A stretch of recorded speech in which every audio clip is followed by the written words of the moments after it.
그러면 에너지 전문가니까 여쭤볼게요. 네. 지금 탈원전 정책 어떻게 생각하세요? 탈원전 정책은 사실 잘못됐다고 생각해요. 아, 왜 그러신지. 왜 그러냐면 지금 우리가 항상 생각했을 때 탈원전 원전하면 생각나는 게 뭐죠? 큰 단지가 생각이 나고 네. 아주 뭐 엄청나게 많은 큰 굴뚝들과 그 원자로 네. 이런 것도 생각나잖아요. 사실 세계적인 대세는 뭐냐면은 스몰 모듈러 리액터라고 해가지고 소형 원자로가 대세입니다. 2010년 이후부터 활발하게 지금 연구가 되고 있고 지금 미국 네. 같은 경우는 엄청난 에너지 부에서 엄청난 자원을 소모해가면서 지원을 해서 그게 뭔가요? 그게 뭐냐면은 소형 원자로예요. 보통 이제 원자로 같은 경우는 한 그 1,500에서 1,000에서 1,500메가와트 한 1에서 1.5 기가와트 정도의 그런 이제 발전을 하는데 엄청 사이즈가 커요. 근데 이제 소형 원자로 같은 경우는 그 사이즈의 한 150분의 1의 부지에서 한 0에서 그 14에서 약 500메가와트, 3분의 1 정도의 전력을 만들어내는데요. 이게 어떤 장점이 있냐면은 첫 번째로 그 핵 발전소 자체는 안전합니다. 하지만 뭐가 문제가 되냐면은 핵 폐기물이 문제가 돼요. 이걸 그렇죠. 어디다가 우리가 보관하고 안전하게 처리하는 것이 큰 관건인데 대형 그 원자로 같은 경우는 이 연료봉을 18개월에 한 번씩 갈아줘야 돼요. 네. 근데 그 SMR 같은 경우는 소형 원자로 같은 경우는 20년에 한 번씩 합니다. 그 말 뜻은 안전하면서 그리고 안정성도 기존 원자로의 1000분의 1 정도 위험해요. 그러니까 쉽게 말해 1000배 정도 더 안전하다는 것이죠. 안전하고 또 핵 폐기물도 훨씬 적게 나오고 20년에 한 번씩 하니까요. 그리고 또 다양한 훨씬 부지도 작게 차지하고 네. 또 하나 장점은 뭐냐면은 그 핵발전소들이 보통 이제 바닷가 쪽에 많이 짓죠. 그렇죠. 그 이유가 뭐냐면 강제로 냉각을 해야 되기 때문인데 그쵸.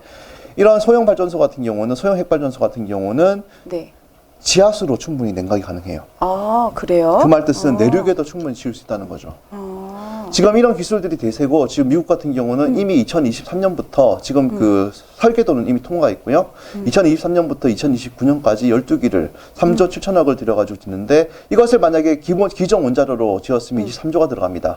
가격이 7분의 1이죠. 그리고 지금 마이크로소프트의 유명한 빌 게이트도 이 소형 원자로에 엄청난 돈을 투자하고 있어요.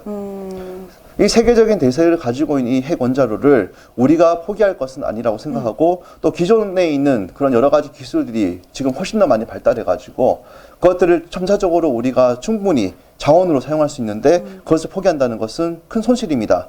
지금 미국에 2024년부터 2029년까지 핵발전소 짓는다고 했죠. 12기. 12기를 갖다 짓고 있는데 소형 네. 핵발전소, 네. SMR.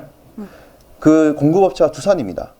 아, 부산이에요? 두산이요, 두산. 아, 두산. 네. 네네. 쉽게 말하면 지금 두산은 거의 뭐 해체 직전이잖아요.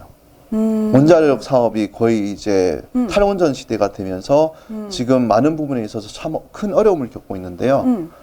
지금 우리가 가지고 있는 기술력을 두산이 가지고 있는 기술력을 폐기시킬 것인가? 그건 국가적 손실이라고 생각이 되고요. 또 지금 원자력과에 신입생이 1명이랍니다. 네. 큰일이네요. 그렇죠. 쉽게 말하면은 지금 탈원전 정책이 만들어지고 그렇기 때문에 정말 우수한 인재들이 원전이라든지 원자력이라든지 이런 이제 학과에 지원을 하지 않다 보니까 우리는 인력이 해외로 유출된 뿐만 아니라 새로운 인력도 양성되지 않고 새로운 기술 인력도 우리가 어떻게 보면 10년 안에 이 원자력 사업 자체가 없어질 수 있는 그런 위기 상황이 된 거예요.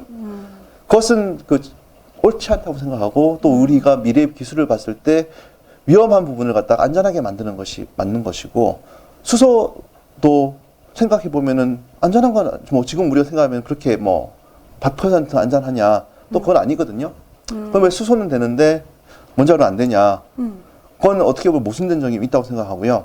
아, 왜 그렇게 생각하세요? 왜냐하면 수소 같은 경우도 우리가 수소하면 뭐가 생각납니까? 수소폭탄 그리고 네. 수소 여러 가지 폭발물이다 이런 생각 많이 하죠. 네네네. 사실 수소도 많이 안전해졌어요. 하지만 우리 어떨 때 예를 들면은 핵 같은 경우 핵발전소 같은 경우도 지금 전 세계적으로 실제로 문제가 생긴 것은 몇 개 안 되잖아요. 5손가락에 꼽잖아요.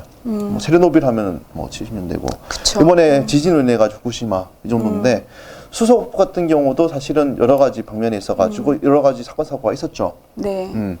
그렇기 때문에 우리가 이것을 이 핵 발전소를 갖다가 이제 접근할 때는 정책적이나 정치적인 부분이 아니어야 되고요. 그리고 우리 국민의 그 에너지 수급, 우리나라는 에너지를 만드는 국가가 아니기 때문에 1차적으로 그것을 그 에너지를 만들어줄 수 있는 그런 발전소가 필요하고 태양열이라든지 아니 풍력 같은 경우는 제한돼 있어요. 특히 태양열 같은 경우는 우리나라의 국토의 70%가 산지인데 태양이 계속 이제 빛이 있어야지 이 발전이 가능하잖아요. 특히 겨울에 눈 오면은 쓰지 못합니다. 지금 1%다 10%도 안 된다고 알고 있어요, 가동률이. 네. 그래서 보완제로서 그리고 주력 이제 에너지 사업은 이제 이런 소형 스몰 모듈러 리액터, 소형 원자로라든지 이런 것들을 사용하고 태양열과 풍력 같은 경우는 보조적인 에너지로서 우리가 사용해야 된다. 저는 그렇게 생각합니다. 네. 역시 에너지 전문가답게 계속 끊이지 않고 나오시네요. 네네. 네.